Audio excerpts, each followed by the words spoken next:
Plus tous ces gens. On ne regarde pas la chaise, on ne regarde pas où on est assis, on ne regarde pas qu'il y a plein de monde. C'est nous et lui et c'est tout. Les chrétiens savent de quoi je parle. Quand on est avec lui, qu'on ferme nos yeux, il n'y a plus personne. Il y a nous et lui, il y a sa présence qui est là. Et c'est suffisant. Merci au Seigneur. Que Dieu soit béni. Nous avons besoin de lui. Vous savez, nos réunions, sans lui, c'est du religieux. C'est des discours. C'est des hommes qui parlent, des gens qui chantent, des gens qui font du bruit. Et quand lui est là par son esprit, alors ça prend toute la différence. Amen. Et c'est ce que nous voulons ce soir à la gloire de son Seigneur. Vous savez, je remercie mes frères de me donner la possibilité d'être avec vous ce soir. Merci au Seigneur. Et ce qui est le plus important, et nous le savons tous, ce n'est pas tellement qui va parler et qui sont les pasteurs qui sont là, avec tout le respect que nous avons les uns envers les autres. Et ce qui est important, c'est que lui soit à l'œuvre au milieu de nous. Amen. Nous sommes son Église. Le propriétaire, ici, c'est lui. Le grand berger, ici, le grand pasteur, c'est lui. Et nous voulons lui laisser toute la place. Ce n'est pas de l'humilité, c'est simplement être raisonnable, être réaliste. Si lui n'est pas là, on perd notre temps. Vous savez, j'ai écrit ceci. Bien qu'il y ait beaucoup de gens, qu'il y ait un estrade, qu'il y ait un homme qui parle derrière un micro, nous ne sommes pas ici dans un spectacle. C'est ça un spectacle. Un show, c'est ça. Il y a un homme qui parle, un one-man show, il fait son show, il parle, il fait rigoler les gens, il peut tenir les gens en haleine, expliquer plein de choses pendant 1 heure, 2 heures, les gens écoutent, applaudissent, ils sont payés, ils sont contents, ils sont repartis. Eh bien ici ce soir, on n'est pas dans un show. On n'est pas dans un spectacle. Ce n'est pas un jeu, c'est très sérieux. Ce que je voudrais ce soir, et c'est ce que Dieu veut dans chacune de nos réunions, c'est que cette réunion produise des réflexions et des décisions. J'ai noté ceci: appel à la décision, à la réflexion, appel au salut, appel pour le chrétien à la fidélité, et pour ceux qui pleurent et qui souffrent, appel à la persévérance. C'est le but de cette réunion. J'ai noté ceci dans 1 Roi 19, ce n'est pas mon message, mais ce verset, Dieu me l'a mis dans mon cœur avant que je me lève. Il est écrit, verset 11, l'Éternel dit, sors à Élie, et tiens-toi dans la montagne devant l'Éternel. Et voici l'Éternel passa. Et devant l'Éternel, il y eut un vent fort et violent qui déchirait les montagnes, brisait les rochers. L'Éternel n'était pas dans le vent. Et après le vent, ce fut un tremblement de terre. L'Éternel n'était pas dans le tremblement de terre. C'est-à-dire des choses qui frappent les regards, des choses qui impressionnent. Il y a des réunions impressionnantes. On peut faire une réunion qui va en mettre plein la vue. Mais ce n'est pas ce dont nous avons besoin. On n'a pas besoin du plein la vue. On n'a pas besoin forcément de tremblements de terre, de rochers qui se brisent, de vents violents. Il est écrit ceci: et après le tremblement de terre, il y eut un feu. L'Éternel n'était pas dans le feu. Et après le feu, un murmure doux et léger. Quand Élie l'entendit, il s'enveloppa le visage de son manteau, il sortit et se tint à l'entrée de la caverne. Et voici, une voix se fit entendre et lui dit ces paroles: que fais-tu ici, Élie? Et je vous pose la question ce soir: que fais-tu ici? Tu mets ton nom. Qu'est-ce que tu fais là? Pourquoi tu es venu ici? Pour écouter quelqu'un qui vient de l'extérieur? Pour passer 1 heure? On est samedi soir, tu pourrais être à 1000 et 1 autre endroit, et je ne vais pas simplement dire tu as choisi, mais Dieu a voulu que tu sois ici. Parce que Dieu attire. Parce qu'à notre insu, sans qu'on s'en rende compte, il crée des circonstances, et on vient ici. Je dis ça parce que j'ai regardé l'auditoire, j'ai vu des gens qui étaient en communion avec Dieu, j'ai vu des gens qui chantaient, qui étaient touchés, bénis, j'en ai vu d'autres qui étaient là, et je me demande pourquoi ils sont là. J'en ai vu d'autres qui étaient là, qui regardaient droit devant eux comme ça. Qu'est-ce que je peux faire ici? Qu'est-ce que je fais là? Qu'est-ce que tu fais là? Et tu es ici ce soir parce que Dieu a permis cette réunion, une réunion supplémentaire, pour que tu réfléchisses, pour que tu réagisses, pour que tu prennes des décisions, pour que tu t'engages, pour que tu gardes, pour que tu renouvelles ce que Dieu a placé dans ta vie. Nous allons lire la parole de Dieu. La première partie, c'est une partie qui s'adresse aux chrétiens, c'est le but du message ce soir, et j'aurai un mot, je crois, pour chacun. Je vais essayer, par la grâce de Dieu, d'avoir un mot pour chacun. Un verset que nous connaissons, que nous citons fréquemment, je le lis encore, Hébreux chapitre 10, verset 37 au verset 39. Encore un peu de temps. Et celui qui doit venir, à savoir Jésus-Christ de Nazareth, encore un peu de temps, celui qui doit venir, il va venir, il viendra. Et il ne tardera pas, il n'est pas en retard. Nous utilisons souvent l'expression, les prédicateurs, moi-même y compris, c'est une manière de parler, évidemment, nous disons « si le Seigneur tarde ». Parfois on dit on se voit dans 1 mois, dans 6 mois, dans 15 jours, on dit si le Seigneur tarde. Eh bien le Seigneur n'est pas en retard. Il est écrit qu'il ne tarde pas. Nous avons un enseignant qui n'aime pas quand les chrétiens disent cela. Alors je comprends pourquoi on le dit. C'est une manière de dire si la vie nous est prêtée, si Dieu nous fait grâce, si le Maître n'est pas revenu nous chercher. Mais quelle réalité, il n'est pas en retard. Il est écrit qu'il ne tarde pas dans l'accomplissement de sa promesse, mais qu'il use de patience, voulant qu'un plus grand nombre, voulant que tous parviennent à la repentance et puissent être sauvés. Amen. Et à un moment donné, la patience de Dieu prendra fin. Pas que sa patience est une fin, mais tout simplement parce que Dieu n'est pas un fou. Vous savez, on use de patience quand il y a l'espoir de changement de situation. Mais il arrive un temps, et nous sommes dans ce temps où il n'y a plus d'espoir de situation qui va changer. On appelle ça le point de non-retour. Dans l'aviation, c'est lorsque on met le plein dans un avion, il parcourt une certaine distance. Je vous donne un exemple. L'avion peut parcourir 10 000 km. Quand il a fait 5 001 km, il ne peut plus faire marche arrière. Parce que s'il fait marche arrière, il n'arrivera pas à destination, il manquera 1 kilomètre. Il a atteint le point de non-retour. Il est obligé d'arriver à la destination. Et il arrive un temps où la patience de Dieu a atteint un point de non-retour à cause de la révolte de l'humanité, à cause du péché de l'homme. Et à un moment donné, Dieu qui use de patience est obligé d'intervenir. Et nous sommes arrivés à ce point de non-retour. Voilà, merci à Dieu. On peut éteindre les téléphones, merci. Encore un peu de temps, celui qui doit venir viendra et il ne tardera pas. Et mon juste vivra par la foi. Mais s'il se retire, et c'est pourquoi ce soir je m'adresse premièrement à l'Église, et s'il se retire, mon âme ne prend pas plaisir en lui. Nous, tu mets ton nom, moi je mets le mien. Nous ne sommes pas de ceux qui se retirent pour se perdre, mais de ceux qui ont la foi pour sauver leur âme. Alléluia. Nous ne sommes pas de ceux qui vont se retirer. Et il y aurait bien des choses qui voudraient nous faire marche arrière, nous faire abandonner. La liste est grande, je ne vais pas l'énumérer, mais bien des situations, bien des oppositions, bien des combats voudraient nous faire courber l'échine et abandonner le bon combat.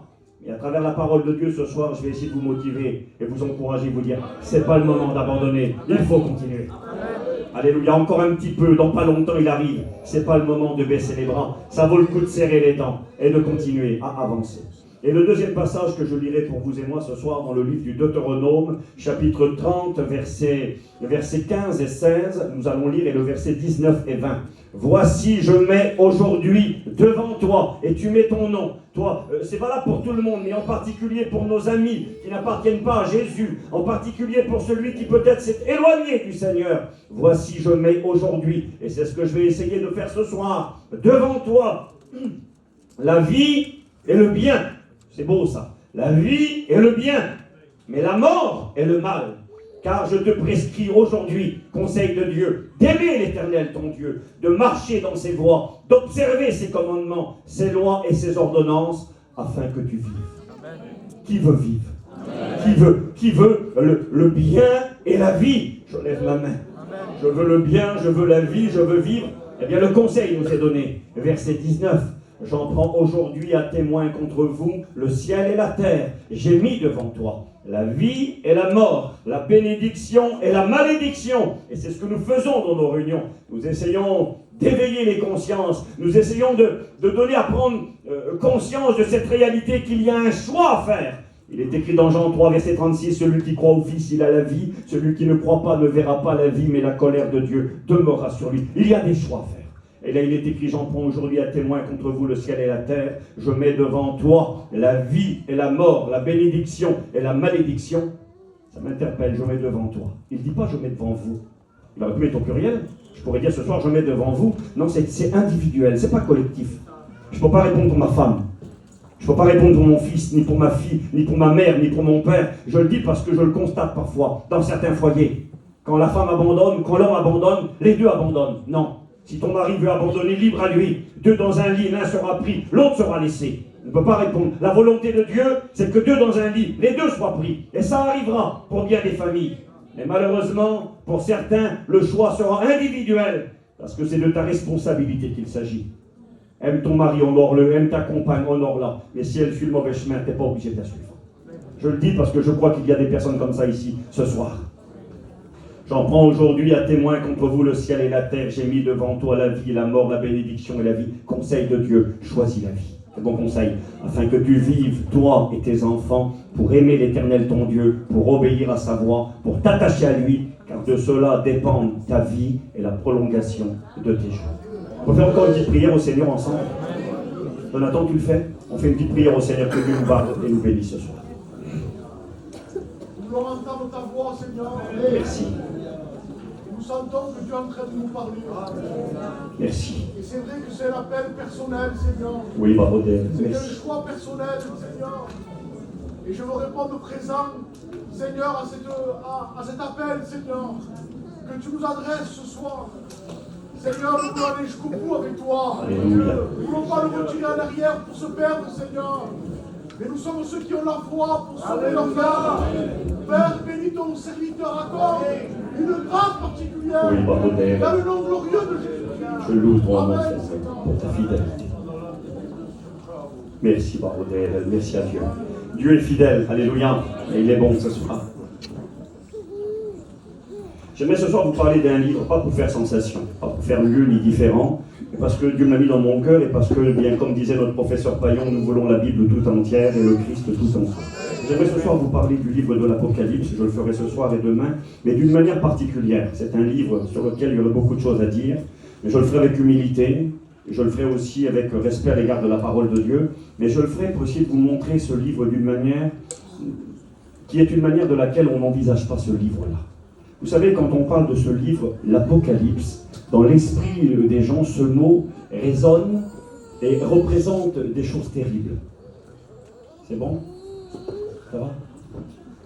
Reste avec nous. Faut pas faire comme le Tichus, c'est pas le moment. Hein. Voilà. Ça va aller, la chaise n'est pas trop solide. Allez-y. C'est bon? Voilà, gloire au Seigneur. Je vous disais, ce livre de l'Apocalypse, quand on parle de ce livre, dans l'esprit des gens, regardez-moi, c'est rien, c'est quelqu'un qui change de chaise, c'est tout, c'est pas méchant. Mais comment rien d'un rien peut nous déconcentrer. Tu regardes un match de football, c'est la finale, ils vont marquer le but, là, et les enfants, ils cassent tout, il y a un tremblement de terre, il y a une bombe qui explose derrière, ils vont marquer le but. Tu lâches pas le fil, c'est trop important, bah oui.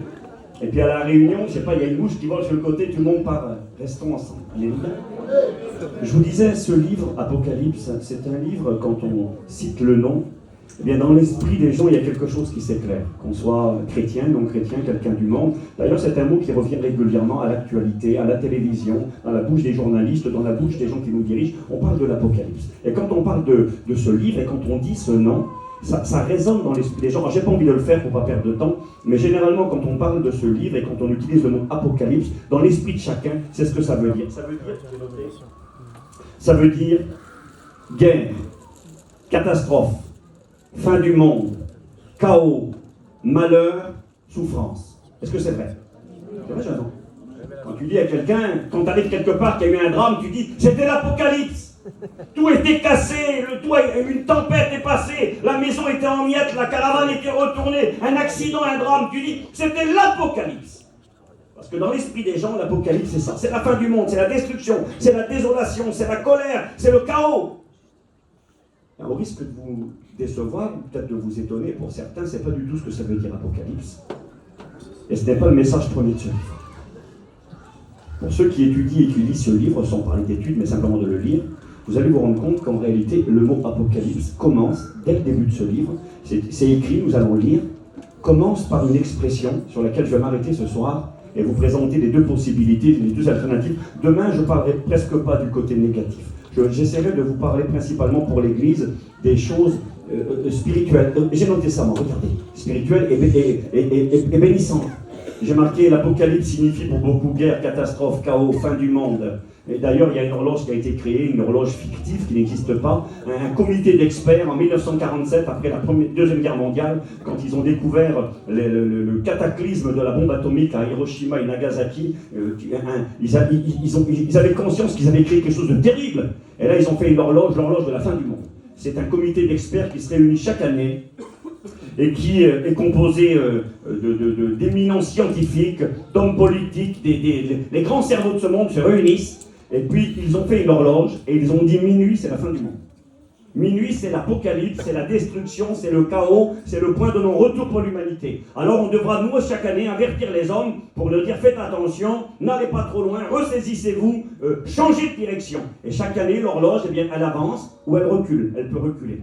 Ils ne font pas ça à la légère, c'est très très sérieux, c'est pas un groupe de chrétiens, c'est pas des gens religieux, c'est des intellectuels scientifiques, des gens compétents, des experts en la matière, et qui chaque année jaugent l'état du monde. Ils regardent le risque de guerre, ils regardent des cataclysmes, ils regardent les différents problèmes de l'humanité.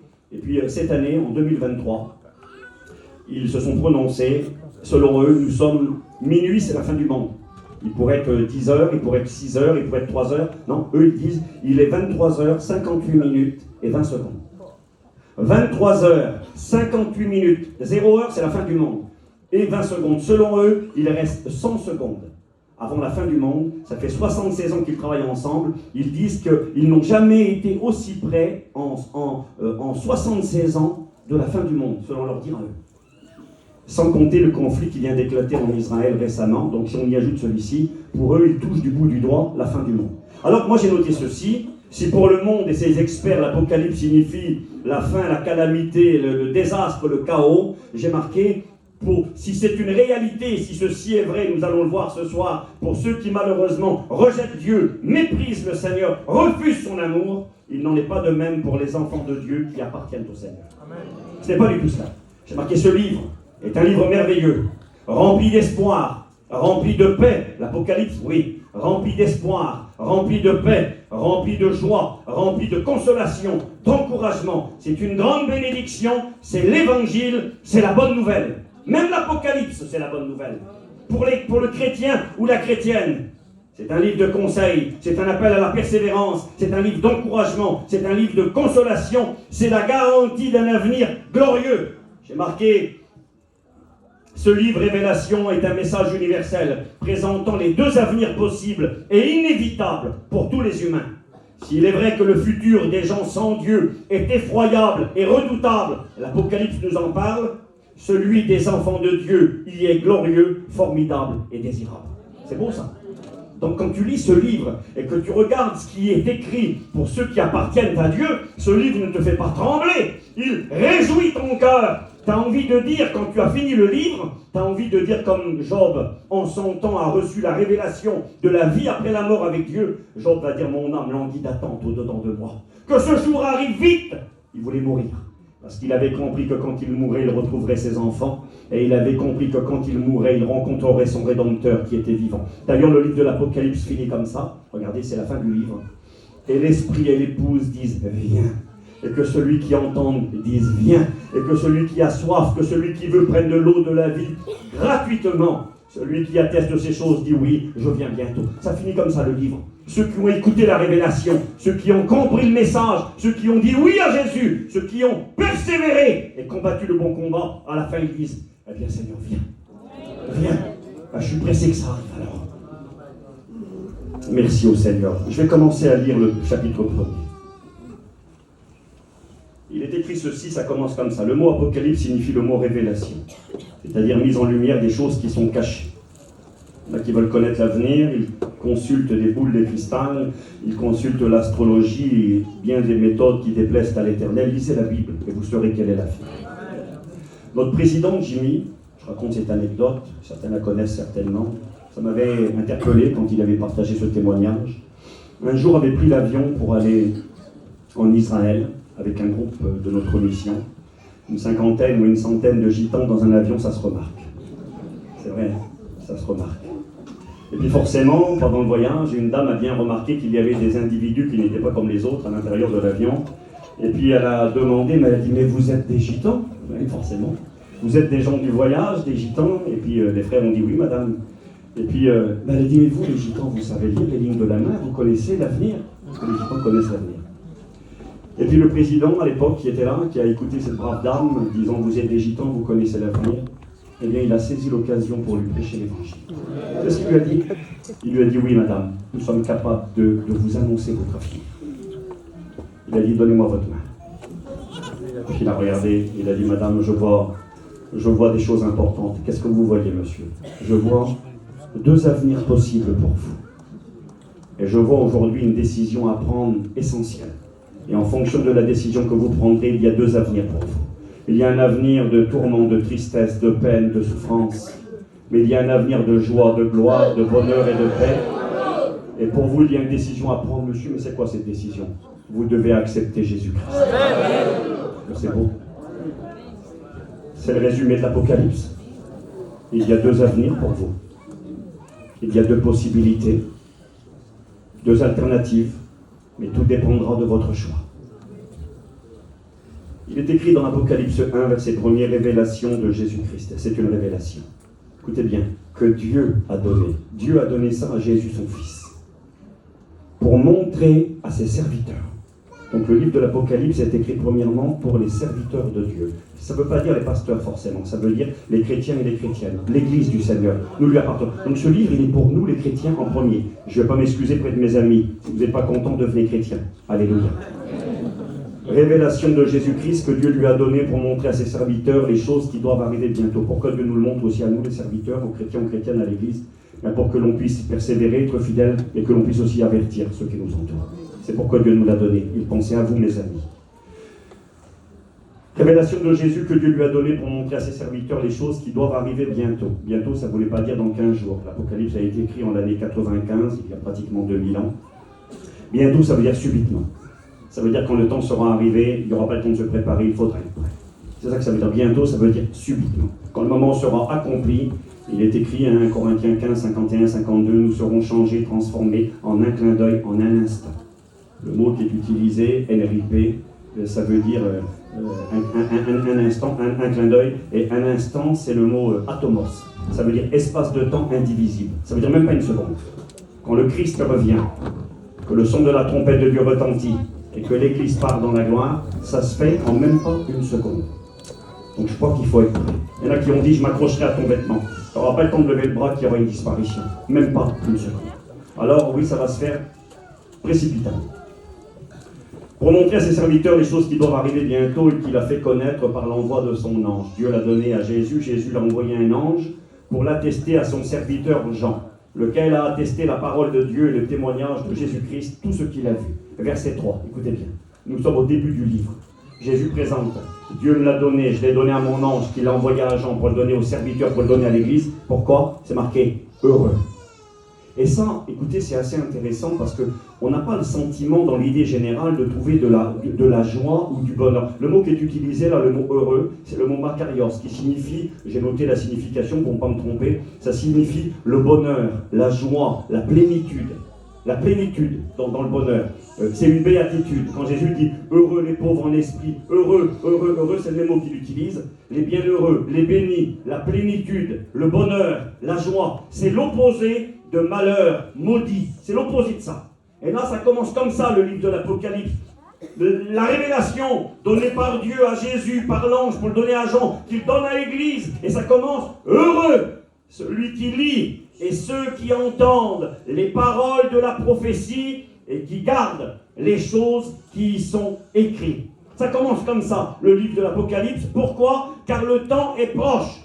Verset 4, Jean aux 7 églises. Et on s'aperçoit que ce livre est un livre adressé premièrement aux églises. Que c'est un livre qui a pour motif, qui a pour but d'apporter de la joie à l'église.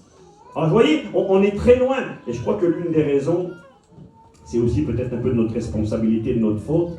C'est parce que bien souvent, moi le premier, quand on parle de ce livre, nous mettons en lumière l'aspect négatif de ce livre.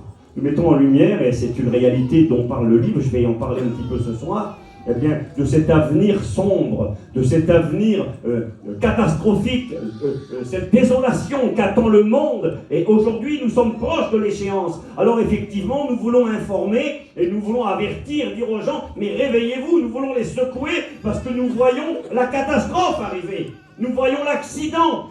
Comme quelqu'un qui est en train de rouler avec son auto, il vient de voir un problème, un véhicule en travers de la route, eh bien tu t'arrêtes, tu fais des appels de phare pour que les gens arrêtent, parce qu'il y a un accident, parce qu'il y a un danger devant.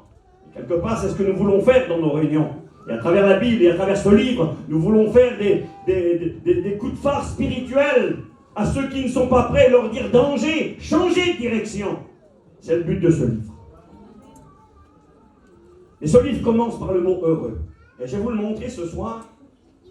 Je vais essayer de vous parler dans le temps qui nous est imparti des 7 heureux de l'Apocalypse. Le mot heureux est écrit 7 fois dans le livre de l'Apocalypse. Vous voyez, on est loin du malheur. Là, il est question de bonheur, plénitude, consolation, joie, réussite, prospérité. Heureux, heureux, heureux. Et le premier heureux, c'est intéressant et très important. Heureux celui qui lit. Il faut lire ce livre. J'ai un ami qui est pasteur, je le dis parfois, je l'aime beaucoup, c'est vraiment mon ami. Et lui, il se fait fier, il prêche depuis une vingtaine d'années, il se fait fier de n'avoir jamais lu le livre de l'Apocalypse. Je trouve dommage que Dieu nous l'ait donné s'il sert à rien. Il faut le lire avec beaucoup d'humilité. Il ne faut pas avoir la prétention de tout croire, de tout comprendre, pardon, et de tout expliquer. Tout croire, évidemment, mais ne pas croire qu'on pourra tout comprendre et tout expliquer, c'est pas vrai. Il y a des choses qui seront compréhensibles en leur temps. Vous savez, quand les événements prennent place, quand le puzzle est presque rempli, il est facile de voir où vont les dernières pièces. Quand on commence le puzzle, c'est plus compliqué. Aujourd'hui, nous sommes avancés dans le temps. D'ailleurs, Daniel, le prophète, a dit ceci, que dans les derniers temps, plusieurs liraient son livre et que la connaissance augmenterait. Certains ont cru que Daniel faisait allusion à la connaissance technologique, à la connaissance scientifique, pas du tout. Certes, les sciences ont évolué, la technologie a évolué, on est capable avec un téléphone de communiquer à des milliers de kilomètres, on est capable de voler dans un avion à une très grande vitesse, capable d'aller dans l'espace. La connaissance technologique a évolué, c'est pas de cela que parlait Daniel. Daniel, quand il dit que la connaissance va augmenter et que plusieurs comprendront, c'est une manière de dire simplement qu'à la fin des temps, les choses auront tellement pris place que celui qui sera honnête et qui aimera la Bible comprendra ce que les autres ne comprennent pas. Je lisais un livre il y a de cela 2 ou 3 ans en arrière, après le Covid, d'un grand politicien français, et le titre du livre c'était « Ce que je ne savais pas, et vous non plus ». Moi j'ai écrit en bas, pas de la prétention, mais grâce à la parole de Dieu, j'ai marqué « Moi je savais ». Ce que lui découvrait, ce que lui écrivait comme une révélation. Il voulait avertir le peuple français de la situation du monde dans lequel nous sommes. Il disait, nous allons vivre les tribulations de l'Apocalypse. Le serpent de la Bible va remporter la victoire. C'est comme ça qu'il disait le monsieur.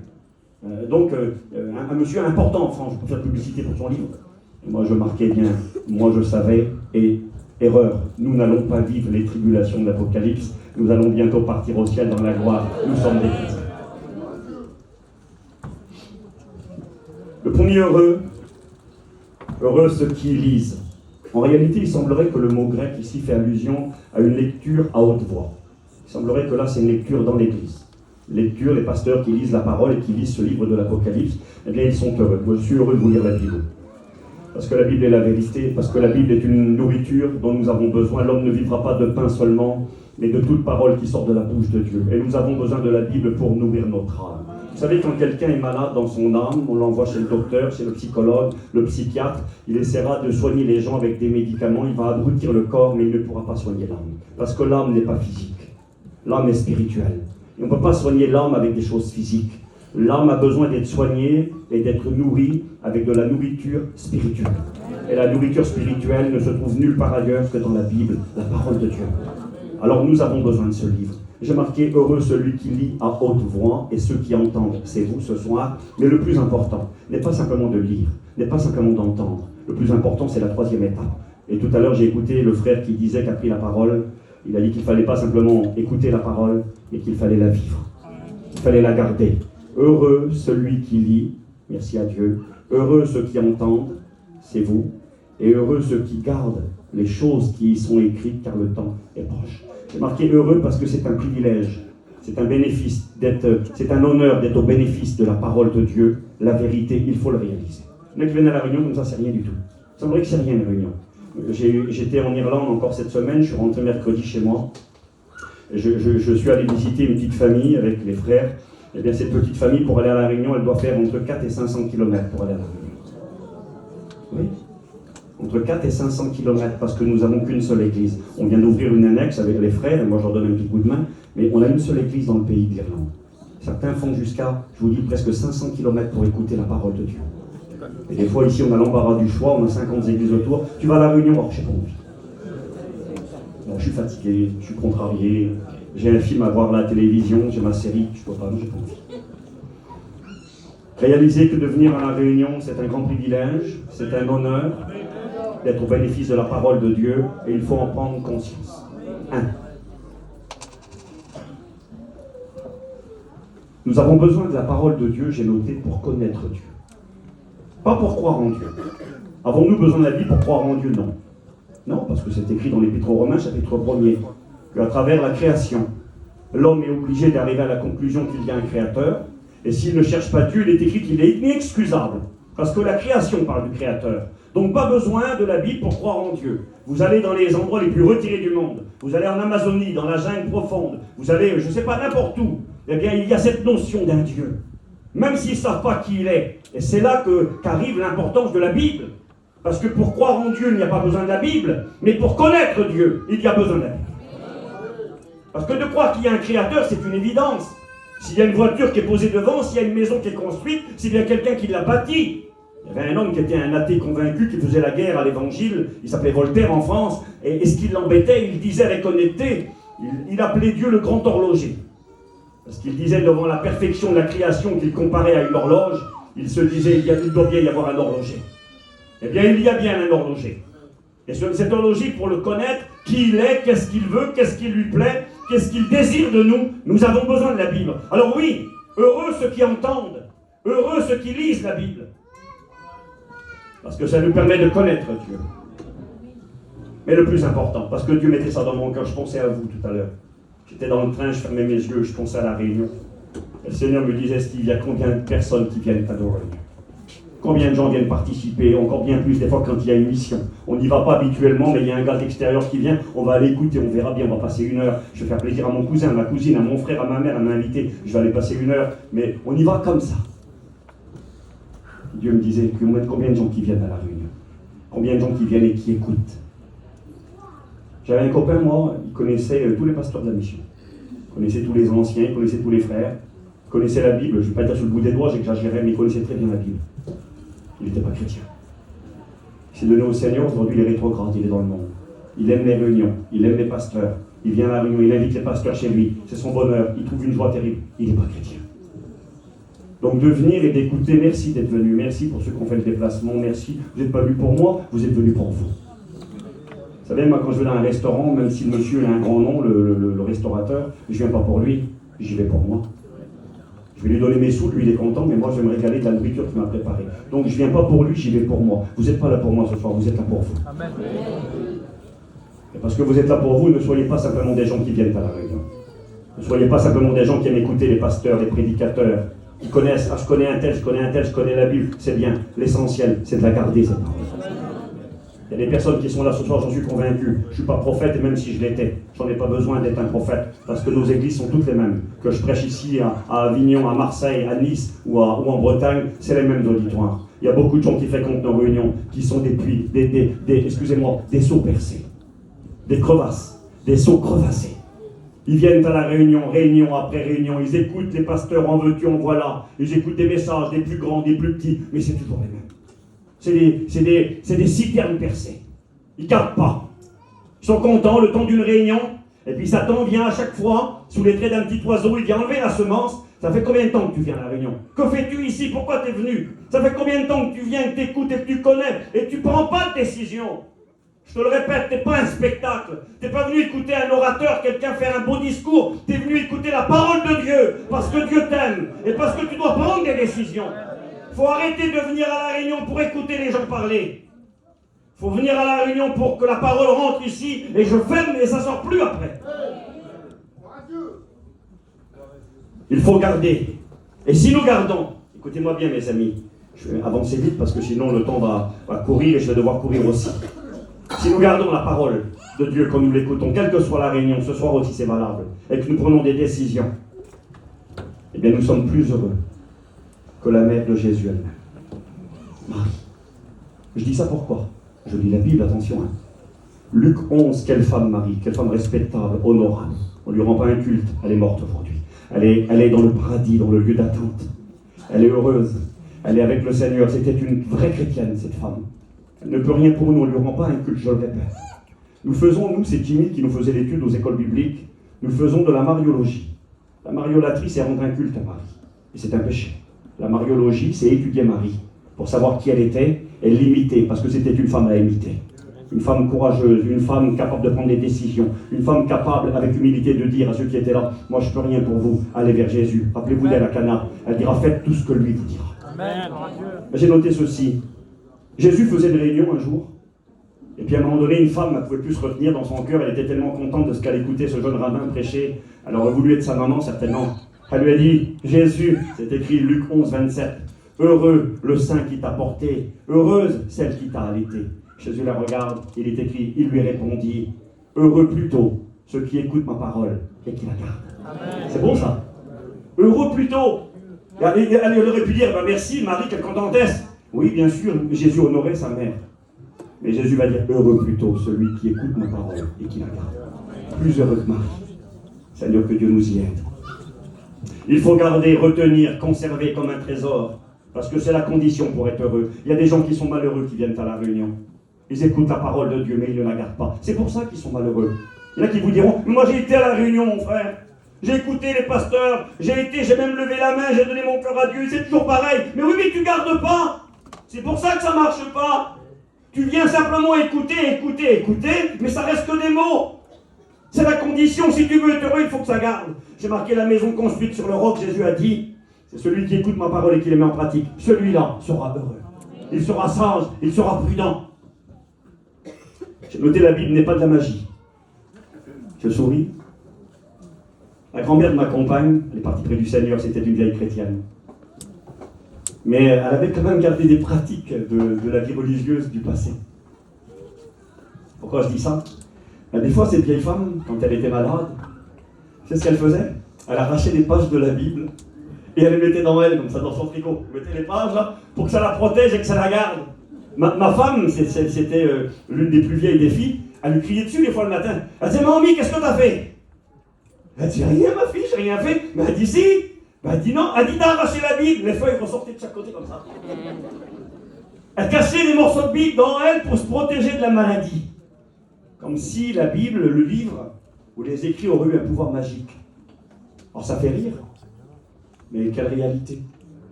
D'être au contact de la parole de Dieu, c'est une responsabilité, c'est une grâce, une bénédiction, un privilège, mais ce n'est pas un acte de magie.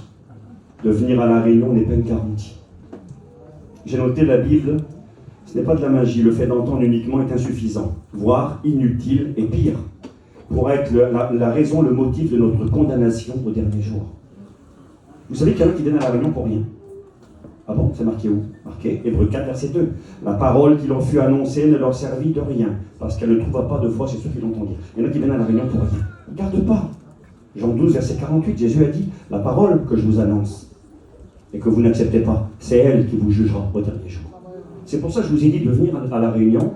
C'est une grâce, c'est un privilège, c'est une bénédiction, mais c'est aussi une grande responsabilité. Elle peut servir à rien. Elle sera le moyen d'une condamnation au dernier jour. Et il est écrit, Jacques le dira, Jacques 1, 25, celui qui ne sera pas un auditeur oublieux, mais qui se mettra à l'œuvre, celui-là sera, et c'est le même mot dans l'Apocalypse, heureux dans son activité. Vous voulez être heureux, vous voulez être heureuse, gardez la Bible. Non seulement ce soir, mais dans toutes les réunions. Je le répète, ne soyez pas des gens qui fréquentent les réunions. Ne soyez pas des gens qui viennent écouter, qui connaissent les prédicateurs, les pasteurs. Soyez des gens qui disent, j'ai compris, je prends des décisions, je donne ma vie à Jésus. Je me repens de mes péchés, je me convertis, je change de direction et je vais faire tous mes efforts pour vivre pour le Seigneur. Tout seul, je n'y arriverai pas, mais avec sa grâce et son aide, j'y arriverai. Et si vous faites ça, eh bien vous allez voir, vous allez être heureux, non seulement aujourd'hui, mais vous le serez pour l'éternité. Le premier heureux, nous l'avons survolé, c'est un appel à écouter, à lire et surtout, nous l'avons compris, à garder la parole de Dieu. Le deuxième heureux de l'Apocalypse, Apocalypse 14, verset 13. Alors je lis avec vous l'écriture. Apocalypse 14, verset 13. Et j'entendis du ciel une voix qui disait, écrit, heureux. Écoutez, c'est important parce que je le répète, ce livre-là, on n'y voit que du malheur. Je vais parler un peu de malheur, parce que je vais être honnête avec vous. Le chiffre 7 est un chiffre qui revient régulièrement dans ce livre. J'en parlerai certainement demain matin. 7, c'est la plénitude, c'est ce qui est rempli. Il est dit du Seigneur, j'anticipe, demain j'en parlerai peut-être un petit peu plus, Jésus est représenté sous les traits d'un agneau. Il est le lion de la tribu de Juda, mais il se présente comme un agneau immolé. Et il est dit de cet agneau qu'il a 7 yeux. C'est assez étrange dans l'Apocalypse. Il est dit de cet agneau qu'il a 7 cornes. Qu'est-ce que ça veut dire ça? Un agneau à 7 cornes, à 7 yeux, ça n'existe pas. Et effectivement, Jésus n'est pas comme cela. C'est une manière, une illustration pour représenter. Il est l'agneau parce qu'il est le moyen de rédemption, de rachat. Il est l'agneau qui a été immolé. Il est l'agneau qui a donné sa vie à la croix et dont le sang précieux nous a rachetés de notre vaine manière de vivre. Mais il est le lion de la tribu de Juda. Il est le roi des rois, celui qui bientôt va régner sur le monde. Tout à l'heure, ça a été chanté. Il a été l'agneau. Il sera le lion dans sa gloire quand il reviendra. Pourquoi a-t-il 7 yeux? Parce que ça veut dire qu'il voit tout. L'œil sert à voir. Quand il est dit qu'il en a 7, ça veut dire qu'il voit tout. Quand il est dit qu'il a 7 cornes, les cornes dans la Bible représentent la puissance et la force. C'est une manière de dire que cet agneau-là, il sait tout, il voit tout et il peut tout. Une manière de dire qu'il est divin. Il connaît ta vie, il connaît ton fardeau, il est capable de le porter, il est capable de te soulager, il est capable de transformer ta situation. Il s'appelle Jésus, l'agneau de Dieu. 7, c'est la perfection et la plénitude. Et donc, nous avons 7 fois le mot heureux dans l'Apocalypse, parce que c'est la plénitude du bonheur. Elle se trouve en Jésus-Christ. Et dans ce livre de l'Apocalypse, pour celui qui prend la bonne décision, pour celui qui finit du bon côté, qui finit dans l'équipe du vainqueur. Vous savez, un jour, j'ai eu cette petite réflexion dans mon esprit, très simple. On peut vivre un même événement, un même moment, au même endroit, et avoir un état d'esprit complètement différent. Un match de ballon qui se termine. Si tu es pour une équipe que tu préfères, ou pour un pays que tu aimes, à la fin du match, ou même les joueurs, on a tous vu un match de foot, je pense, à la fin, il y en a 11 qui pleurent, il y en a 11 qui sont contents. Ils ont vécu le même moment, au même instant. Ils ont écouté le même coup de sifflet. Il y en a 11 pour qui c'est la défaite, c'est les larmes et les pleurs. Pauvre équipe de France qui a perdu d'un point il n'y a pas longtemps en rugby, là. Quelle déception pour les amateurs de rugby. Je ne suis pas trop amateur. Et l'autre côté, la victoire. Un match de boxe, c'est pareil. Le même combat, la même finalité, le même arbitre, le même coup de gong à la fin. Il y en a un qui lève les mains et qui crie victoire, il y en a un qui pleure parce qu'il est vaincu. Eh bien, ça sera la même réalité quand Jésus reviendra. Il y en a qui crieront victoire, les vainqueurs, j'en parlerai demain matin, à celui qui vaincra. Et ceux qui seront vaincus, ceux qui seront dans l'équipe de Dieu. Ce sera une désolation. Alors ce soir, à travers ce message, la motivation, la mienne et celle de Dieu, c'est que vous puissiez faire partie de l'équipe victorieuse. Faites confiance, c'est possible. Pas par vous-même, mais il est écrit que nous sommes plus que vainqueurs par celui qui nous fortifie. Il est capable de vous rendre vainqueurs. Apocalypse 14, verset 13, deuxième heureux, parmi les 7 heureux. Donc il y a les 7 heureux, mais j'ai découvert en recherchant qu'il y a 7 versets qui parlent du malheur dans l'Apocalypse. 7 fois, 7 versets mettent en lumière le malheur, l'opposé du mot makarios, l'opposé du mot plénitude, joie, bonheur, consolation, bienheureux, bénédiction, malédiction, souffrance, peine. 7 versets qui en parlent. Alors il faut choisir. Il y en a 7 pour ceux qui le veulent, qui seront une grâce, et 7 qui seront une malédiction. Alors le deuxième heureux. J'entendis du ciel une voix qui disait, écrit, heureux, dès à présent, les morts. Comment un mort peut-il être heureux? Un mort, c'est quelqu'un qui a quitté la terre et qui a basculé dans l'éternité. Heureux dès à présent, les morts, je vais continuer la lecture, qui meurent dans le Seigneur. Oui, dit l'Esprit, afin qu'ils se reposent de leurs travaux, car leurs œuvres les suivent. Et ça, c'est très important. Parce que, non seulement pour nous qui sommes là aujourd'hui, mais pour ceux qui lisaient le livre de l'Apocalypse il y a 2000 ans, et qui n'ont pas connu, bien sûr, l'époque du retour du Christ, époque qui est la nôtre aujourd'hui. Je tâcherai de vous en dire un petit mot durant la méditation. Mais il y avait besoin de cette consolation. La question a été posée. C'est écrit dans 1 Thessaloniciens, chapitre 4 et verset 13, que les chrétiens de Thessalonique se posaient des questions. C'était en Grèce, là-bas. C'était des chrétiens grecs. Et puis ils étaient troublés parce que malheureusement, bien, c'est la vie, ils avaient perdu des êtres chers. Des chrétiens étaient morts. Et puis ils se posaient la question, qu'adviendra-t-il de nos bien-aimés? Où sont-ils? Est-ce que c'est fini pour eux? Est-ce qu'on se reverra un jour? Ils se posaient des questions. Et là, Paul dira aux chrétiens de Thessalonique, 1 Thessaloniciens 4,13, « Nous ne voulons pas que vous soyez dans l'ignorance au sujet de ceux qui sont morts. » Le texte dit au sujet de ceux qui dorment. « Afin que vous ne vous affligiez pas comme les autres qui sont sans espérance. » Vous savez, les gens sans Dieu devant la mort, eh bien, ont tout perdu. C'est la désolation, c'est la fin. Job appelle la mort la reine des épouvantements, ou le roi des épouvantements. Elle terrorise le plus fort, le plus grand. Eh bien, pour un chrétien, quand la mort vient, ce n'est pas du tout le même regard que nous avons. Ne me faites pas dire ce que je n'ai pas dit. La mort n'est pas un ami, c'est un ennemi. Il est écrit dans 1 Corinthiens chapitre 15 que le dernier ennemi qui sera vaincu, c'est la mort. La mort est un ennemi, parce qu'elle provoque des séparations, elle provoque des souffrances, des larmes, ce qui est normal, nous sommes des êtres humains. Mais j'aimerais quand même vous dire qu'il y a une grande différence entre la mort d'un enfant de Dieu et la mort de quelqu'un qui n'appartient pas à Dieu. La mort d'un enfant de Dieu, il est écrit qu'elle est précieuse aux yeux du Seigneur. Et un chrétien qui meurt, en réalité, ne meurt pas. Amen. Il est écrit dans Jean chapitre 11, verset 25, c'est Jésus qui parle et qui dit ceci: « Je suis la résurrection et la vie. Celui qui croit en moi vivra même s'il meurt. Et quiconque vit et croit en moi ne mourra jamais. » Jésus n'a-t-il pas dit que Dieu n'était pas le Dieu des morts, mais le Dieu des vivants? Car pour lui, ils étaient vivants. Il est le Dieu d'Abraham, d'Isaac et de Jacob, ils sont vivants.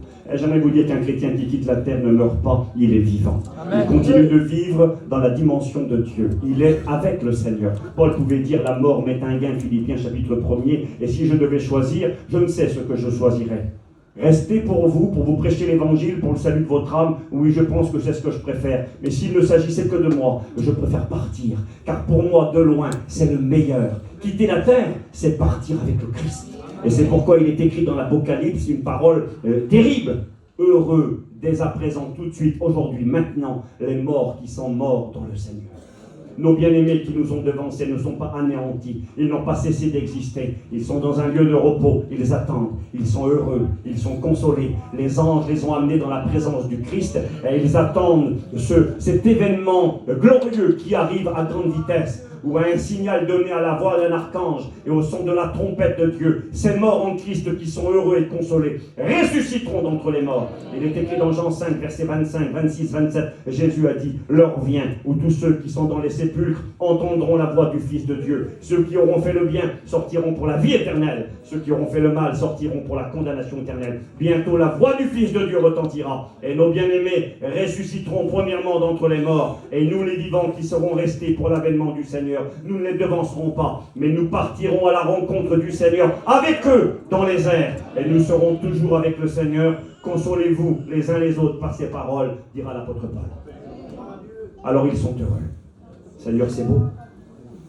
L'Apocalypse nous parle de joie pour ceux qui gardent la parole, qui l'écoutent et qui en profitent. Quel bénéfice. Vous savez, je ne vais pas m'y attarder parce que ce n'est pas mon message. L'espérance dans l'au-delà, ce qui nous attend. Et quand tu as compris ce qui t'attend, non seulement, j'ai un de mes cousins récemment qui a apporté une étude biblique sur la vie après la mort, ce qui se passe. Et à la fin de la réunion, des gens disaient, j'ai écouté encore après, les gens disaient, il nous a donné envie de mourir. C'est beau ça. Quand tu sais où tu vas, quand tu sais ce qui t'attend, quand tu sais, Paul a dit, c'est le meilleur. Imagine le plus beau moment de ta vie sur la terre, la plus belle expérience que tu as vécue. Alors on pourrait parler des choses humaines, une naissance, un bébé, c'est un bonheur.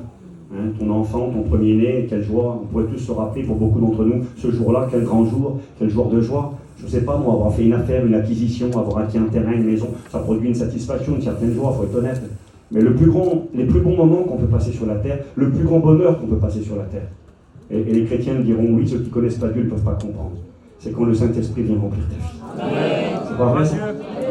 Seigneur, c'est pas un bout de terrain, un bout de... même une naissance de quelqu'un qu'on aime. Quand tu es dans la présence de Dieu, que le Saint-Esprit vient, c'est juste un petit avant-goût, ça. C'est les arts de l'Esprit, un petit avant-goût du ciel. Alors j'ose imaginer la gloire.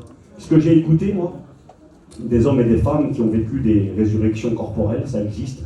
La Bible nous en présente plusieurs. Et donc, dans l'Ancien Testament, il y en a 3. Jésus en a fait 3. Quand il est mort, une 4e. Nous avons Pierre et Paul aussi qui vivront aussi de résurrection corporelle. Donc, nous croyons à la résurrection corporelle. Tous les morts qui sont ressuscités d'entre les morts, eh bien, quand ils témoignent, généralement, ils n'ont rien à expliquer du ciel. Parce que c'est tellement grand le ciel qu'on ne peut pas l'expliquer. Paul a été, lui, au paradis. Il va dire dans 2 Corinthiens 12 qu'il a été enlevé dans le 3e ciel au paradis. Il va dire, j'ai entendu des paroles, mais je suis désolé, c'est ineffable. Ineffable, ça veut dire, je ne peux pas vous l'expliquer. Il n'y a pas de mot humain pour expliquer la grandeur du ciel. Ceux qui reviennent ne sont pas en mesure. Mais la seule chose que je sais, je connais personnellement, je pense à Sylvain, serviteur de Dieu qui vit dans l'est de la France, je mangeais avec lui, je le connais. Eh bien, quand il parle du ciel, eh bien, ce qu'ils disent tous, c'est qu'ils ne voulaient pas revenir. Donc, soyez consolés, vous qui avez perdu des êtres chers. Et puis pour ceux qui avancent en âge, qui peut-être sont atteints parfois de maladies, n'ayons pas peur de l'avenir. Nos vies sont dans ses mains. S'il veut qu'on demeure, s'il veut conduire, eh bien merci à Dieu, c'est Dieu qui décide. Et s'il décide que c'est le moment de partir, on ne tremble pas. Nous savons où nous allons. Le troisième heureux, c'est Apocalypse 16, verset 15. Dieu dit, je viens comme un voleur. Le Seigneur parle. Heureux celui qui veille et qui garde ses vêtements, afin que l'on ne voit pas sa honte. Vous savez ce que ça veut dire, ça? Je viens comme un voleur, c'est-à-dire d'une manière précipitée, inattendue pour le monde. Mais pas pour nous, attention. La venue du voleur, c'est pas pour l'Église. C'est écrit dans 1 Thessaloniciens, chapitre 5, que nous ne sommes pas des ténèbres, pour que ce jour nous surprenne comme un voleur. Nous sommes des enfants de la lumière.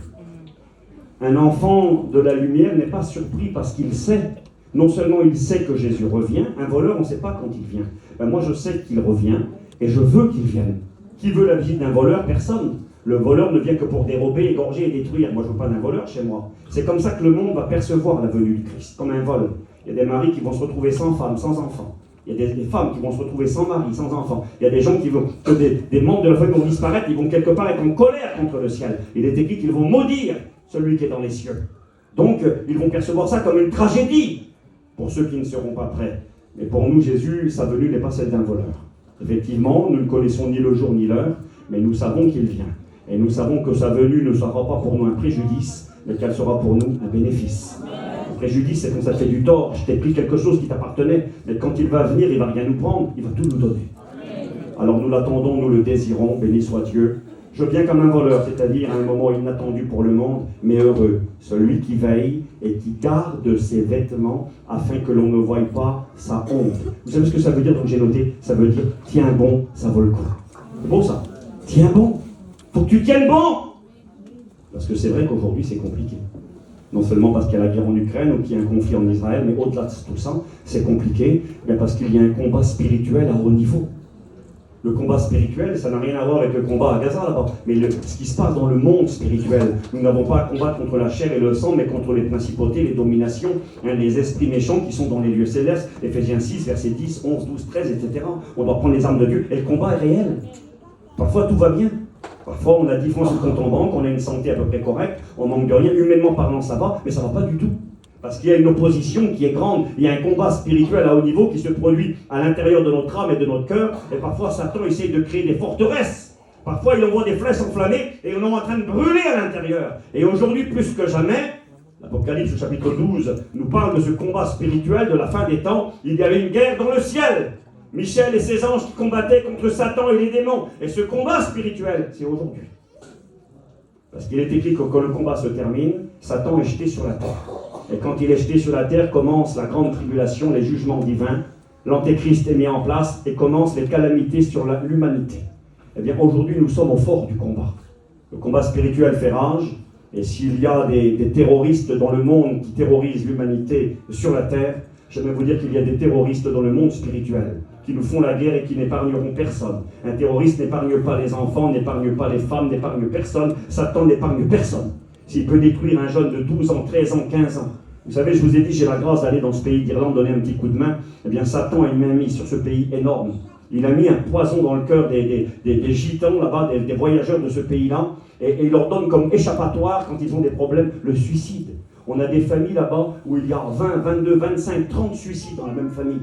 Un voyageur sur 10 meurt du suicide. Des enfants de 10 ans, 12 ans, 15 ans se suicident. Satan ne fait de cadeau à personne. C'est un ennemi redoutable. Alors nous voulons, étant conscients que ce n'est pas facile, il ne l'a jamais dit, nous voulons veiller, être vigilants, être sérieux. C'est ce que ça veut dire veiller. C'est-à-dire faire attention, sois sérieux. Arrêtons des chrétiens légers, je le répète, qui vont à la réunion comme on leur chante, qui ont une vie chrétienne d'apparence, qui se contentent de venir à l'église à l'occasion, et sortis de là, il n'y a plus rien. Si on ne garde pas la parole, Satan ne vous fera pas de cadeau. Et il y en a plein déjà aujourd'hui, mais ça va venir encore, qui vont finir sur le champ de bataille, exécutés par l'ennemi. Il faut veiller. Il faut garder ses vêtements. Il faut que ça ait de la valeur pour nous, la vie chrétienne, les choses de Dieu. Et si nous veillons et nous gardons nos vêtements, afin que l'on ne voie pas notre honte, eh bien ça vaudra le coup, nous serons heureux. Apocalypse 19, je regarde l'heure, verset 9. Heureux ceux qui sont appelés au festin des noces de l'agneau. Alors les chrétiens savent de quoi il s'agit. C'est quoi ces fameuses noces de l'agneau? Je vais lire le verset directement dans la Bible. Apocalypse 19, verset 7, on peut lire. Réjouissons-nous et soyons dans l'allégresse et donnons-lui gloire, car les noces de l'agneau sont venues, son épouse s'est préparée. Il lui a été donné de se revêtir d'un fin lin blanc pur, qui sont les œuvres justes des saints. Il me dit, écrit, heureux ceux qui sont appelés au festin des noces de l'agneau. Il me dit, ces paroles sont les véritables paroles de Dieu. Vous savez ce qu'a fait Jean quand le Seigneur lui a montré les noces de l'agneau? Il est écrit ceci, verset 10. Moi, je tombais à ses pieds pour l'adorer. Un ange qui lui a montré les noces de l'agneau. Il a voulu adorer l'ange, mais l'ange me dit, garde-toi de le faire. Je suis ton compagnon de service et celui de tes frères qui ont le témoignage de Jésus. Adore Dieu, car le témoignage de Jésus est l'esprit de la prophétie. Quand il a vu Jean les noces de l'agneau c'est quoi? Pour faire simple, c'est ce moment où les chrétiens et chrétiennes de tous les temps vont être enlevés dans le ciel. Les morts vont ressusciter, les vivants seront transformés avec un corps glorieux et glorifié. Et là, nous partons à la rencontre de Jésus et nous voyons celui que nous aimons par la foi. Qui a vu Jésus? Peut-être certains l'ont vu, moi je ne l'ai jamais vu. Mais celui que j'aime sans l'avoir vu, je le verrai enfin. Je le contemplerai. Je vois Jésus, mon bien-aimé. Et dans sa présence, la peine n'existe pas, les larmes n'existent pas, la souffrance, le tourment, la maladie n'existe pas. Et avec lui, Jésus nous emmène dans les noces de l'agneau. Et dans les noces de l'agneau, nous retrouvons tous nos bien-aimés qui nous ont devancés. Ceux qui sont heureux et consolés déjà aujourd'hui, alors nous sommes avec eux. Nous sommes avec eux et nous les retrouvons. Je pourrais vous prêcher sur les retrouvailles, ce n'est pas le message de ce soir, mais c'est une certitude. Nous retrouverons ceux qui nous ont devancés. Juste un petit verset, un tout petit. C'est dans le livre de Philémon. L'apôtre Paul, il y a un seul petit chapitre. Paul va écrire à un homme qui s'appelle Philémon au sujet d'un jeune homme qui s'appelle Onésime. Onésime était un esclave qui était en fuite. Il avait volé son maître et il était parti à Rome.